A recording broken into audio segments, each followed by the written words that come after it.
జయం న్యూస్కి స్వాగతం సుస్వాగతం. ఎన్టీఆర్ జిల్లా ఈరోజు వార్తలు. విజయవాడ భవానీపురంలో దారుణం. 3 కోట్ల విలువ గల ల్యాండ్ కబ్జా. స్థలాన్ని కబ్జా చేసి వృద్ధురాలు కుమారిని కొడుకు సుబ్బారావుని బయటికి గెంటేసి చావుకొట్టిన సుంకర శివాజీ. వృద్ధురాలు కుమారి భవానీపురంలో నివాసం ఉంటుంది. కుమారికి 2 కుమారులు. పెద్ద కొడుకు సుబ్బారావు మానసిక రోగి. 15 సంవత్సరాల క్రితం రెంటుకు స్థలం తీసుకున్న సుంకర శివాజీ అనే వ్యక్తి స్థలాన్ని స్వాధీనపరుచుకున్న వృద్ధురాలను కొడుకు సుబ్బారావును బయటకు గెంటేసిన శివాజీ దొంగ డాక్యుమెంట్స్ తయారు చేసి స్థలాన్ని కబ్జా చేశారని చెబుతున్న కుటుంబ సభ్యులు.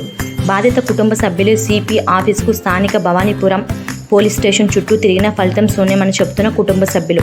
సుంకర శివాజీ వల్ల ప్రాణహాని ఉందని చెబుతున్న వృద్ధురాలు కుమారి. మరిన్ని వీడియోస్ కోసం జేఎం న్యూస్ని చూడండి. సబ్స్క్రైబ్ చేసుకోండి, లైక్ చేయండి, షేర్ చేయండి, సబ్స్క్రైబ్ చేసుకోండి. జేఎం న్యూస్కి ఫాలో అవ్వండి.